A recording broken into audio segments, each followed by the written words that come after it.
زرلاشتہ کو اپنی گہری نظروں کے حصار میں لیے ہوئے تھا، جو سرخ لباس میں دمکتی اپنے چہرے کو مزید گلابی اور سرخ کر رہی تھی۔ بہت مشکل سے نیچے آنا ہوا ہے تمہارا، اور کیا آتے ہوئے بھی شرم بھی کمرے میں چھوڑ آئے ہو؟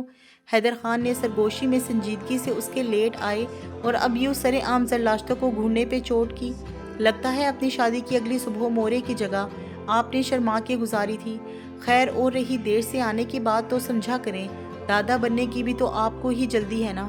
ساحر خان بے باکی سے بولتا حیدر خان کو آنکھ مار گیا۔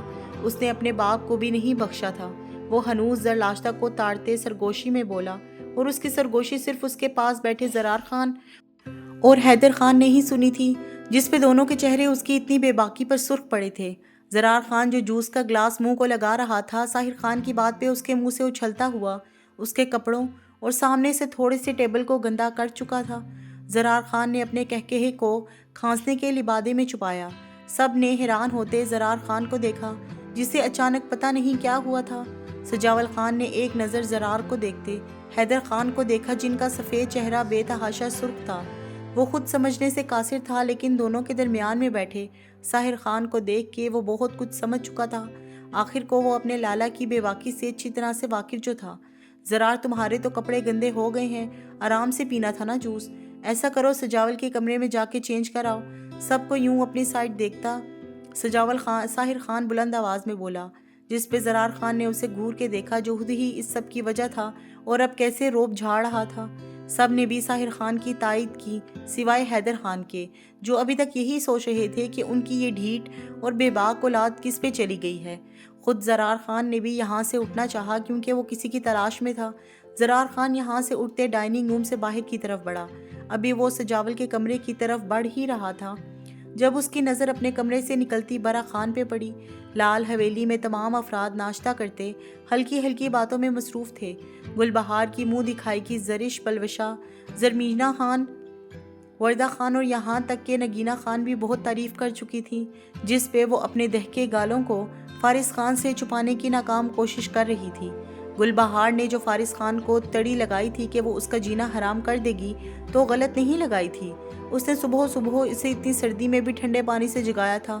پہلے تو ترس آیا کہ اس کی نیند خراب نہ کریں، پھر جب اس کا رات میں اپنی نیند خراب کرنا یاد آیا تو وہ پھر سے اس کی ظالم شیرنی بن چکی تھی۔ صبح خود پہ ٹھنڈے پانی کی دھاڑ پڑتے دیکھ کے فارس خان نے بڑبڑاتے اپنی سبز آنکھیں کھولتے اسے گھورا، جو آنکھیں سٹ پٹائے اسے معصومیت سے دیکھ رہی تھی۔ فارس خان نے ایک ہی جھٹکے میں اس معصوم شیطان کو خود پہ گرائے اس کے ہونٹوں کو اپنی قید میں لے لیا، جس پہ گل بہار نے اپنے ناخنوں سے اس پہ تشدد کیا۔ اسی سب انہیں نیچے ناشتے کا بلاوا آ چکا تھا، لیکن ابھی گل بہار کا بدلہ باقی تھا، جس پہ وہ صدمے سے سٹ پٹاتی فراک میں تیار ڈائننگ ٹیبل پر فارس خان کے ساتھ مجبوراً بیٹھتی اسے غصے سے گھورتی جا رہی تھی، جس پہ فارس خان سب سے چھپا کے آنکھ ونک کرتے سرخ ہونے پہ مجبور کر دیتا۔ فارس خان بار بار اپنی بیوی کو جان مارنے والے انداز میں دیکھ رہا تھا۔ نگینہ خان اپنی بیٹی کے اتنے پیارے نصیب پہ بار بار اس کی نظر اتارنے پہ مجبور ہو رہی تھی، جبکہ پلوشہ خان تو گمسم سی بیٹھی پلیٹ میں چمچ گھمائے بار بار یہاں وہاں نظریں دوڑاتے کسی کی تلاش میں تھی۔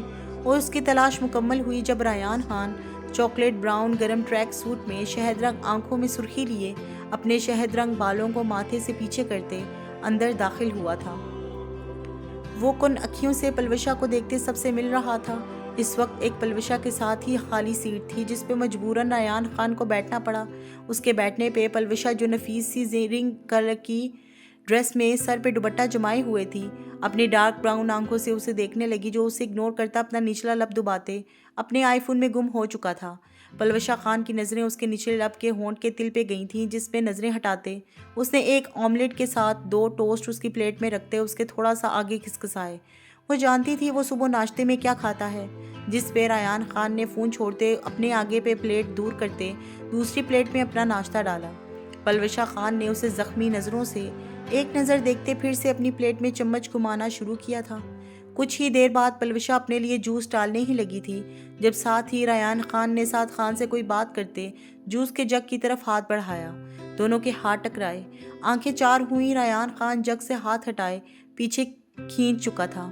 پلوشہ نظریں جھکائے گلاس میں جوس انڈیلتے اس کے آگے رکھ کے اپنے ڈالنے ہی والی تھی، جب ریان خان نے پھر پہلے کی طرح وہ گلاس پہلے والی پلیٹ کی طرف کھسکایا جو ابھی تک اپنی ناقدری پہ رو رہی تھی۔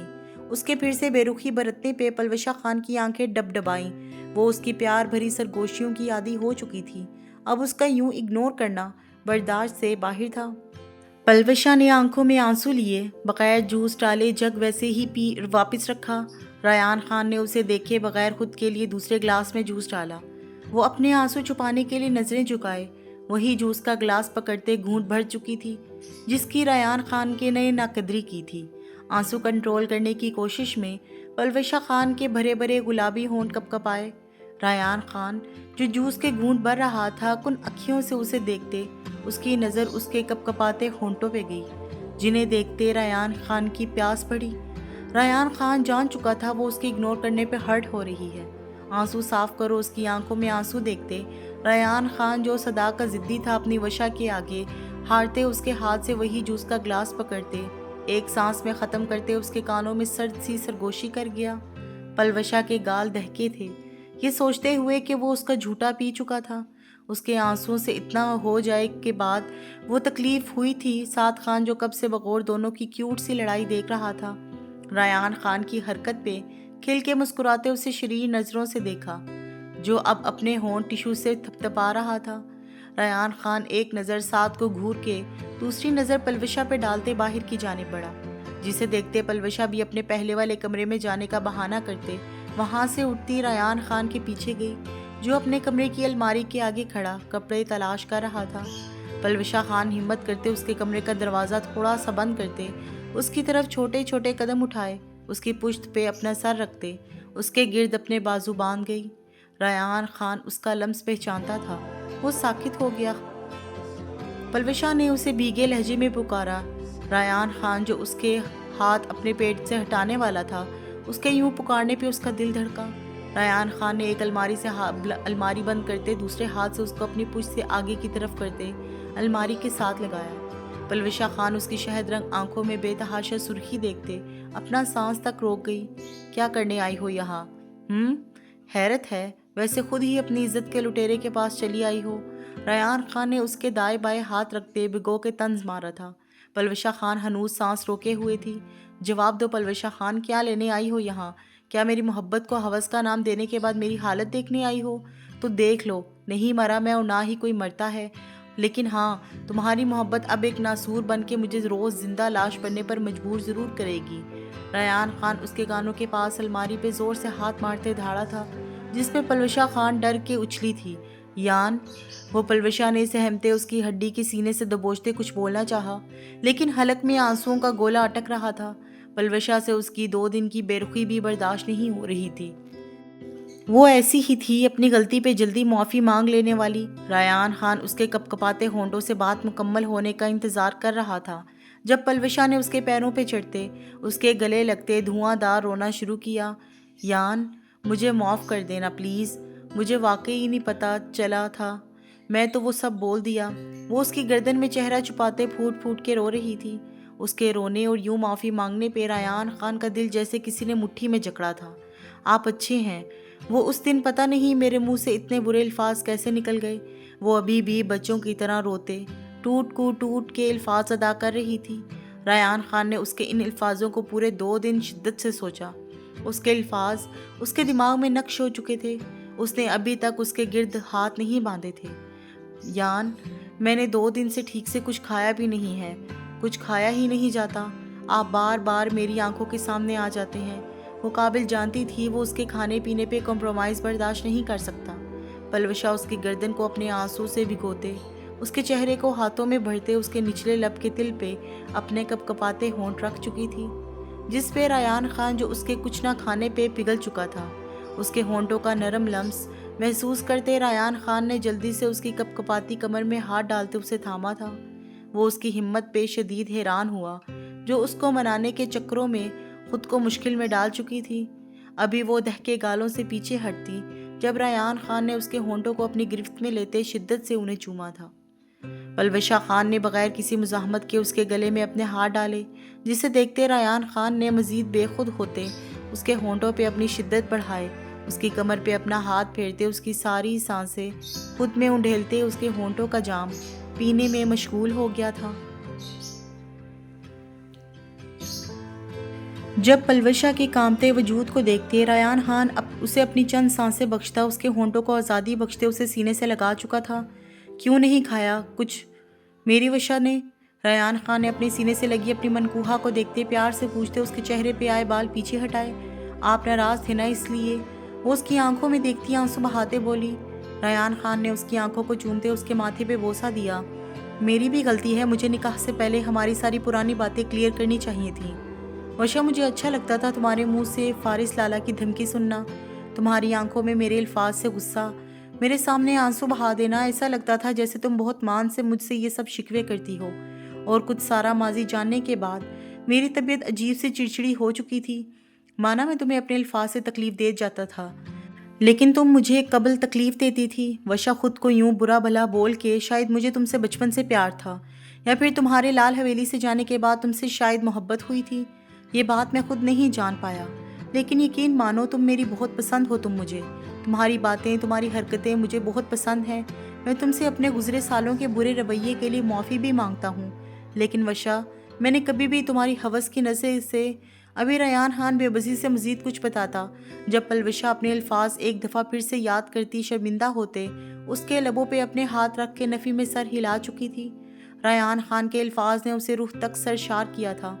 ریان نے اسے مسکرا کے دیکھتے اس کے آنسو صاف کیے۔ جب پلوشا کو یاد آیا وہ ابھی تک اس کے پاؤں پہ کھڑی ہے، وہ پیچھے ہٹنے ہی والی تھی جب ایک بار پھر ریان نے اسے اپنے سینے سے لگایا۔ کل آپ مجھے کیسے اگنور کر رہے تھے؟ پلوشا نے اس کی ہڈی پہ انگلی سے ڈیزائن بناتے اسے شکوہ کیا تھا۔ کس نے کہا میں اگنور کر رہا تھا؟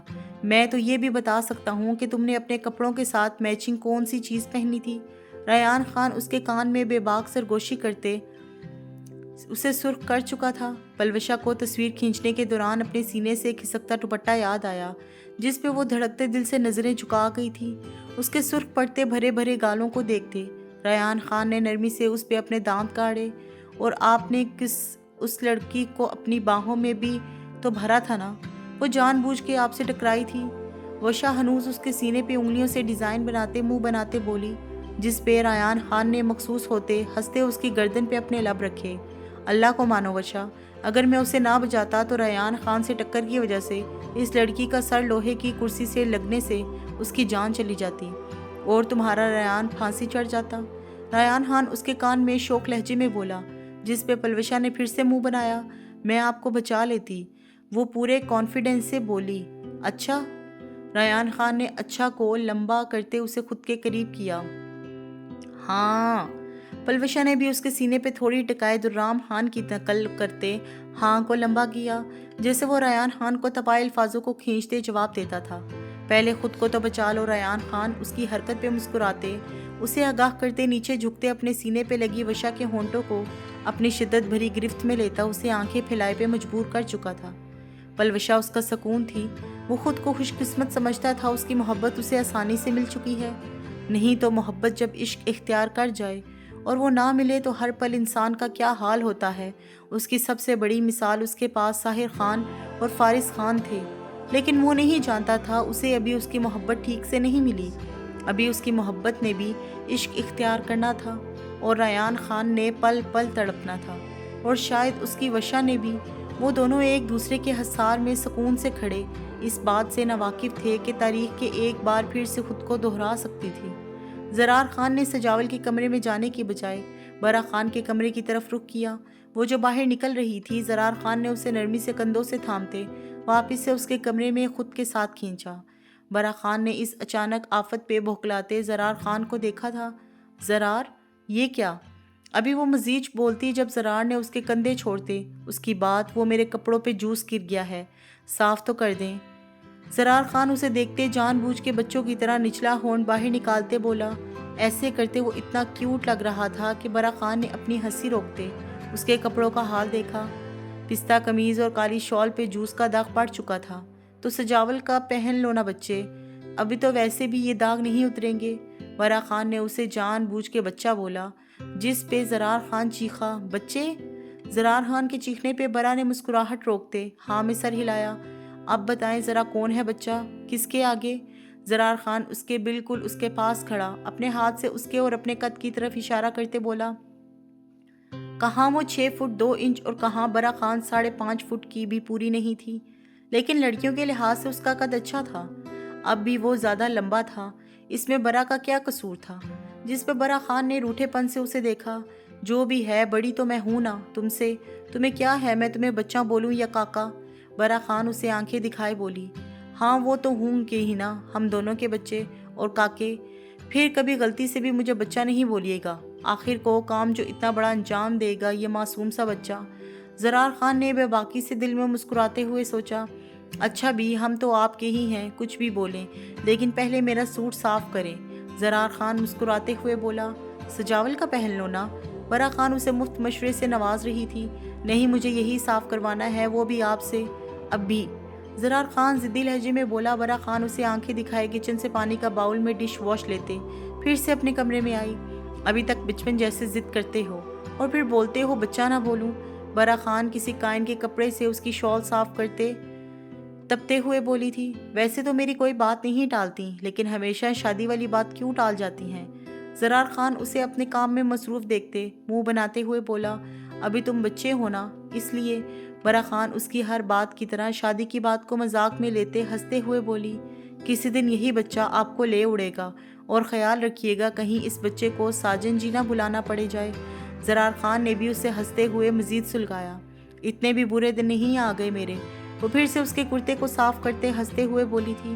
برا خان کے الفاظ پہ زرار خان کا چہرہ سپاٹ ہوا۔ اس نے برا کے چہرے کو تھوڑی سے پکڑنے اوپر اٹھایا، جس پہ برا خان نے حیرانگی سے اس کا سپاٹ چہرہ دیکھا۔ آپ میری ہی دلہن بنیں گی برا، میں آپ کو کسی اور کا ہونے نہیں دوں گا، لکھ کے رکھ لیں میری بات۔ آپ زرار خان زادہ کا عشق ہیں، اور آپ جانتی تو ہیں، پھر میری ضدی طبیعت کو، میری محبت کو ضد بننے پہ مجبور نہیں کیجیے گا، یہی آپ کے اور میرے لیے اچھا ہوگا۔ زرار خان برا کی شوق شکل دیکھتے اپنا کرتا اس کے ہاتھ سے چھڑوانے باہر کی جانب بڑھا تھا۔ برا خان تو جیسے کسی صدمے کی زد میں تھی، وہ اس ہا چا کی بھی زرار خان کی باتوں کو مذاق میں نہ لے سکی، کیونکہ اس کی آنکھوں میں سچائی جبکہ چہرے پہ چٹانوں سی سختی تھی۔ برا خان ہوش میں آتے اپنا غصہ اس پانی کے باؤل پہ نکالتے باہر کی طرف بڑھی، جہاں سب لوگ اب لاؤنج میں بیٹھے ہوئے تھے، سوائے زرمینہ خان اور زرلاشتہ خان کے، جو اپنی ماں کو اپنے کمرے میں لے کے گئی تھیں تاکہ کچھ دیر سکون سے ان کے ساتھ باتیں کر سکیں۔ وہ ایک ہی دن میں اپنی مورے کو یاد کرتے کتنے ہی آنسو بہا چکی تھیں۔ سب بچیاں تو تقریباً نکاح کے رشتے میں بن چکی ہیں، برا بیٹی کے بارے میں کیا سوچا ہے؟ جہانگیر خان نے مراد خان کو دیکھتے استفسار کیا تھا۔ سوچا تو ہے ساحر اور فارس کے ولیمے کے دن کچھ دن بعد سجاول اور برا کا نکاح یا پھر چھوٹا سا منگنی کا فنکشن رکھ لیا جائے۔ روشنا کو تو کوئی اعتراض نہیں ہے نا؟ سجاول سے ابھی پوچھ لیتا ہوں۔ ہاں بھائی بولو برخوردار، مراد خان نے چائے کے گھونٹ بھرتے انہیں جواب دیتے سجاول سے بھی پوچھ ڈالا، جس پہ سجاول خان، زرش خان، زرار خان اور دروازے پہ کھڑی برا خان کے سر پہ دھماکہ ہوا، جبکہ ساحر خان بغور ان کے سب کی شوق شکلیں دیکھ رہا تھا۔ مراد خان نے چائے کے گھونٹ بھرتے انہیں جواب دیتے سجاول سے بھی پوچھ ڈالا، جس پہ سجاول خان، زرش خان، زرار خان اور دروازے پہ کھڑی برا خان نے سر پر دھماکہ ہوا، جبکہ ساحر خان بغور ان کی شوق شکلیں دیکھ رہا تھا۔ زرش خان کو لگا کہ کوئی ان کے کانوں میں سیسا ہوا پگھلا انڈیل رہا ہے، جبکہ زرار خان، جس نے ابھی کچھ دیر پہلے چائے کے گھونٹ بھرنے ہی شروع کیے تھے، اسے لگا وہ گرم چائے اس کے ہونٹوں کی بجائے اس کا دل جلا کے راکھ کر چکی ہے۔ دونوں بہن بھائیوں کی تکلیف حد کے سوا تھی جو ناقابل بیان تھی۔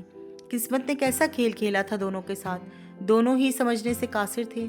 زرش خان پھٹی پھٹی آنکھوں سے سجاول خان کو دیکھ رہی تھی، جبکہ زرار خان بنا پلک چھپکتے دروازے پہ کھڑی برا خان کو، خود پہ زرش خان کی شوق نظریں جبکہ اپنے دادا جان کی جواب طلب آنکھیں محسوس کرتے سجاول خان کے اصل بے بسی کا مطلب آج سمجھ میں آیا تھا۔ لیکن دادا جان برا دیدہ کے لیے میں نے آج تک ایسا ابھی سجاول خان سوچ سوچ کے کوئی لب کشائی کرتا۔ جب مراد خان نے اس کی بات کاٹی، ہاں مانا 2-2.5 سال بڑی ہے تم سے اور تم نے ایسا کبھی نہیں سوچا تو اچھی بات ہے نا، شادی کے بعد سوچ لینا، ویسے بھی ایک ہی گھر میں رہتے ہوئے تم دونوں ایک دوسرے کو بہتر طریقے سے جانتے ہو۔ مراد خان نے اب کی بار اسے تفصیل سمجھانے چائے کا گھونٹ بھرا۔ دادا جان، ہم اس بارے میں بعد میں بات کریں گے، اور ابھی میرا شادی کا کوئی پلان نہیں ہے، ابھی مجھے پاکستان میں اپنا بزنس سیٹ کرنا ہے۔ سجاول خان نے سنجیدگی سے جواب دیتے ایک نظر زریش خان کو دیکھا، جس کی ہیزل آنکھوں میں بے تحاشا سرخ ڈورے تھے۔ وہ لب کاٹتے اپنے آنسو گالوں پہ بہنے نہیں دے رہی تھی۔ برخوردار، ہم ابھی صرف برا کو تمہاری منگ بنائیں گے، لیکن کہیں تمہیں برا بیٹی کے خود پہ بڑے ہونے پہ اعتراض تو نہیں ہے؟ مراد خان راب اور سنجیدگی سے اس کی بات پہ بھڑکے تھے، جس پہ سجاول خان گڑبڑایا۔ دادا جان، یہ کیسی باتیں کر رہے ہیں آپ؟ جیسے آپ کو ٹھیک لگے آپ کر لیں۔ سجاول خان ان کی بات پہ برا مانتے بولا، وہ بھلا اپنے گھر کی عزت بناتے وقت عمر کو ایشو کیوں بنائے گا؟ سجاول خان اپنی بات کہہ کے جا چکا تھا، جبکہ زریش خان سے اب وہاں بیٹھنا محال ہوا۔ وہ زرلاشتہ کے پاس جانے کا بہانہ کرتے اپنے آنسو روکتے وہاں سے نکلی۔ زرار خان نے کسی ٹرانس کی کیفیت میں دروازے پہ کھڑی برا خان کو دیکھے نفی میں گمسم میں سر ہلایا۔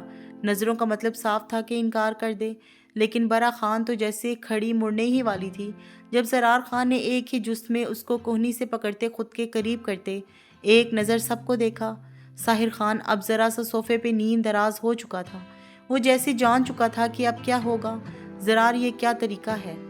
اس کی حرکت پہ حیدر خان اور جہانگیر خان روب سے بولے۔ زرار پوچھو ابھی برا یا کچھ مزید بولتا جب زرار خان کی دھاڑ بلند ہوئی۔ مجھے برا خان اپنے نکاح میں چاہیے، کیونکہ میں انہیں بچپن سے ان سے مانگتا آیا ہوں۔ اس لحاظ سے تو یہ میری منگ ہوئی نا، اور آپ سب تو جانتے ہیں جب خان اپنی منگ نہیں چھوڑتے تو زرار خان کیسے چھوڑ سکتا ہے؟ ہاں، اگر آپ سجاول خان کی لاش دیکھنا چاہتے ہیں تو پھر شوق سے اپنے فیصلے پہ قائم رہیے گا، کیونکہ مجھے انہیں شادی کی پہلی رات ہی بیوہ کرنے میں کوئی آر محسوس نہیں ہوگی۔ ساحر خان نے اس کی آخری بات پہ اسے آنکھیں دکھاتے بلند آواز میں جھڑکا، جبکہ باقی سب دم ساد زرار خان کو دیکھ رہے تھے، جس کی ہیزل آنکھیں لہو چھلکا رہی تھیں۔ مجھے یہ پسند ہے لالا، یہ مجھے چاہیے۔ ساحر خان کو اس کا انداز بالکل ریان خان جیسا لگا، جیسے اس نے پلوشہ سے نکاح کی ضد کی تھی، ورنہ جیسا میں نے کہا ہے میں کر بھی گزروں گا۔ لالا، یہ عشق چیز ہی ایسی ہے کہ انسان کو اچھے برے کی ہوش نہیں۔ ابھی زرار مزید کچھ بولتا جب اس کے قریب کھڑی برا خان نے اپنے نازک ہاتھ کا تھپڑ زرار خان کے سفید گال پر جڑا۔ برا کے ری ایکشن پہ سب اپنی اپنی جگہوں سے کھڑے ہوئے، سوائے ساحر خان کے جو ہنوز نیند دراز تھا۔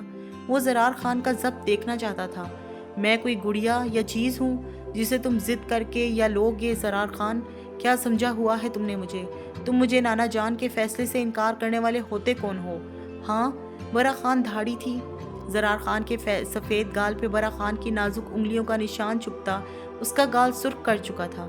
زرار خان نے مٹھیاں بھیجتے اس کی کالی گہری آنکھوں میں اپنی آنکھیں گاڑی تو اس نے فیصلے سے انکار کرنے والا ہوتا ہوں میں۔ سنیں، پھر میں نے آپ سے شادی کا امیدوار ہوں، عشق کرتا ہوں آپ سے، آج سے نہیں شاید بچپن سے۔ شادی کے بعد بھی ڈھیروں تھپڑ کھانے کو تیار ہوں، لیکن ایک شرط ہے، تشدد جب آپ کے ہاتھ کریں گے تو پھر مرہم بھی آپ کے ہونٹ رکھیں گے۔ ابھی والا ادھار رہا۔ آپ بس زرار خان کی زومانی بات سے سب کے چہرے سرخ پڑے تھے۔ پتہ نہیں کس احساس کے تحت برا خان کے گال دہکے، جبکہ پلکیں لرزیں۔ اور سجاول خان کو بھی بتا دیجیے گا، اس کی بھی ایسی کی تیسی جو اس نے میری منگ پہ حق تو دور نظر رکھنے کی جرت بھی کی۔ یہاں پہ سجاول خان کو نہ پائے وہ اپنی لہو رنگ آنکھوں سے سب کو دیکھ کے دھاڑ کے بولا تھا۔ زرار خان کسی کی بھی رضامندی کے بغیر ہی برا خان کو اپنی منگ بناتے سب کو اپنی باتوں سے شوق میں ڈالتا کب سے جا چکا تھا۔ جہانگیر خان پوتے کی بے باکی پہ جی بھر کے شرمندہ ہوئے۔ حیدر خان نے زرار کی بے باک بات پہ ساحر خان کو گھور کے دیکھا۔ نظروں کا مطلب صاف تھا، تم پروفیسر ہو سب کے، ان سب کو تم نے ہی خراب کیا ہے۔ بدلے میں ساحر خان نے نچلا لب دباتے انجان بنتے کندھے جھکائے تھے۔ برا خان اس کی بات پہ غصے سے بھری اپنے کمرے کی طرف جا چکی تھی۔ برا خان ساحر خان کو پسند کرتی تھی۔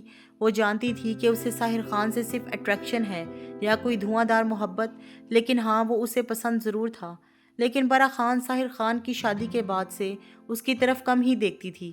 مخاطب تو وہ پہلے بھی اس سے کم ہی ہوتی تھی، اب تو اسے مخاطب کرنا بھی چھوڑ چکی تھی، کیونکہ اس نے ایک دن خود سے سوچا کہ وہ اب کبھی بھی ساحر خان کو محبت یا پسند بھری نظروں سے دیکھ کے اپنے ہونے والے شوہر کے حقوق کے ساتھ زیادتی نہیں کرے گی۔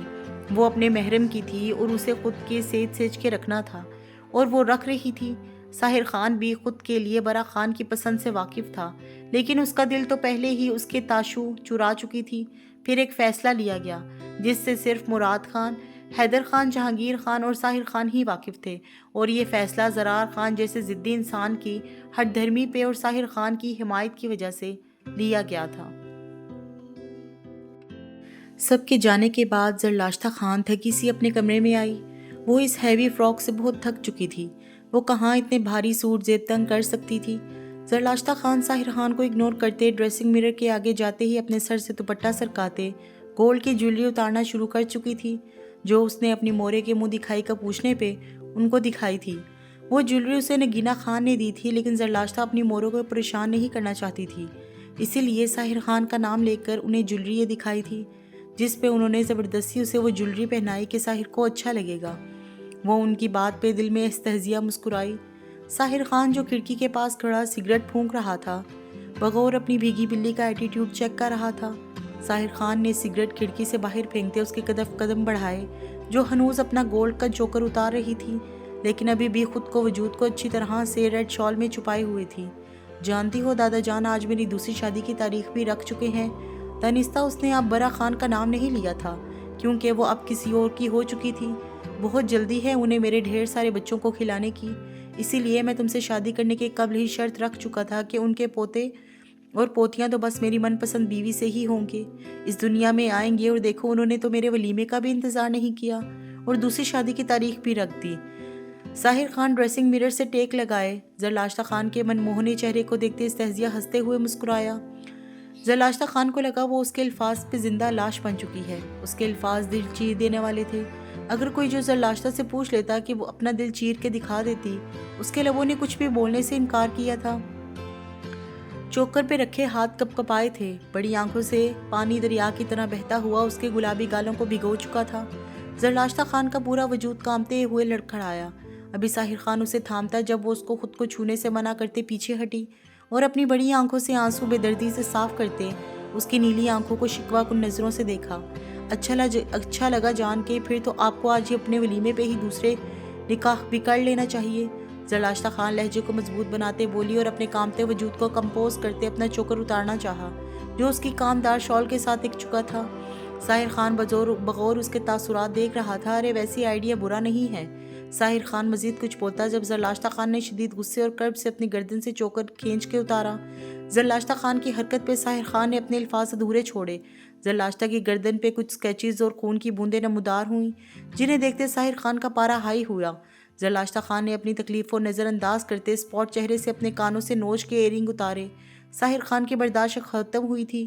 اس نے اس کی کمر میں ہاتھ ڈالتے ایک جھٹکے سے اسے خود کے نزدیک کیا۔ زرلاشتہ، ساحر خان تم کھوتی کون ہو خود کو تکلیف دینے والی؟ ساحر خان اس کا جبڑا دبوچتے دھاڑا۔ زرلاشتہ خان نے اسے کوئی بھی جواب دیے بغیر اپنی چوڑیاں اتارنی شروع کی تھی۔ وہ اب اس کی طرف دیکھ بھی نہیں رہی تھی۔ اس کا جبڑا ساحر خان کی گرفت میں تھا، لیکن وہ ہنوز نظریں جھکائے بے دردی سے اپنی چوڑیاں اتار رہی تھی۔ چوڑیاں ٹوٹنے کی آواز پہ ساحر خان کی نظر اس کے ہاتھوں پہ گئی، جس پہ چوڑیاں ٹوٹی زخم چھوڑ چکی تھیں۔ اس نے غصے سے پاگل ہوتے اس کا جبڑا چھوڑتے اس کے ہاتھوں کو اپنی گرفت میں لیا۔ تم پاگل ہو؟ یہ کیا کر رہی ہو تم زرلاشتہ خان؟ تم شاید بھول رہی ہو کہ تمہیں تکلیف دینے کا حق بھی صرف ساحر خان کا ہے۔ تم میری دسترس میں آ کے خود پہ اپنا حق کھو چکی ہو۔ ساحر خان اس کا خود کو مزید تکلیف دینا کسی صورت برداشت نہیں کر سکتا تھا۔ چھوڑیں ہمارے ہاتھ، اپنے ہی حق بھی اپنی دوسری بیوی پہ جا کے جتائیں، جسے آپ اپنی بیوی کا درجہ دیں گے۔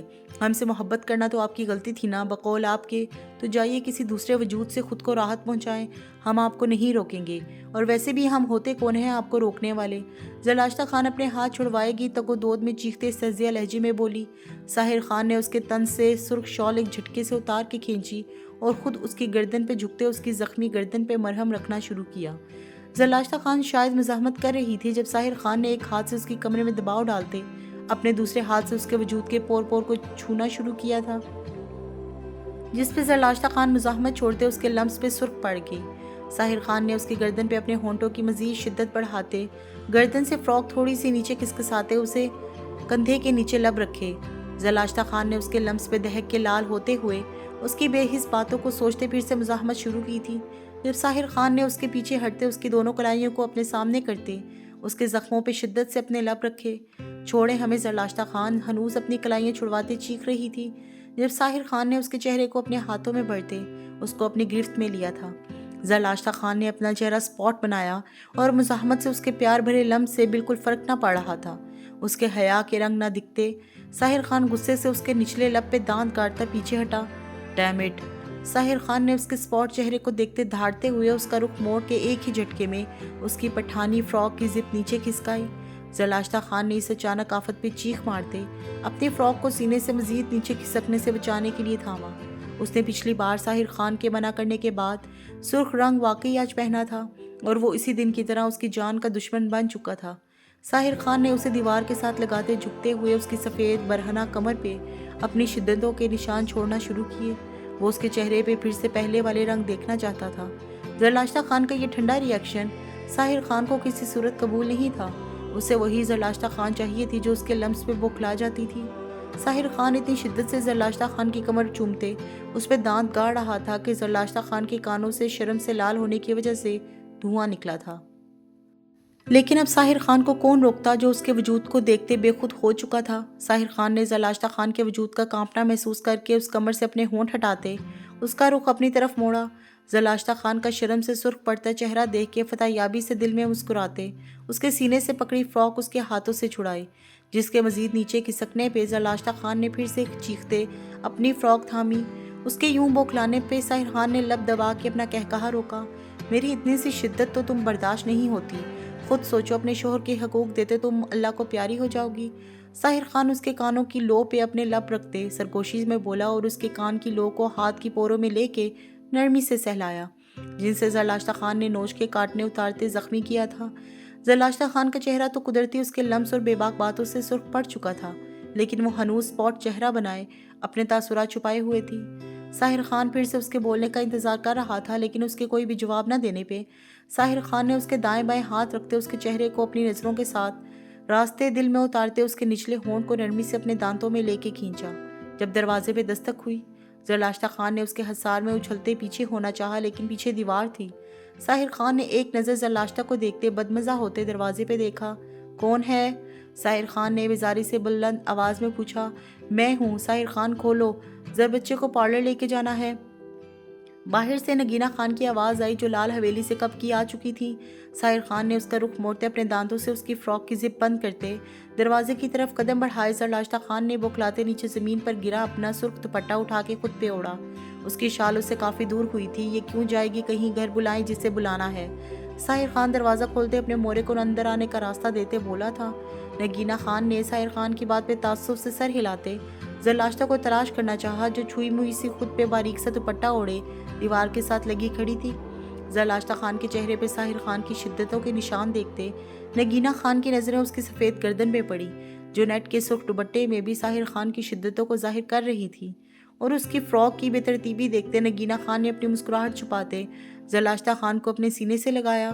ساحر خان نے اپنے مورے کی مسکراہٹ پہ اپنی بیئرڈ کھجائی۔ وہ جو ہو چکا تھا ان کی نظروں نے کیسے اس کی بیوی کا معائنہ کیا تھا۔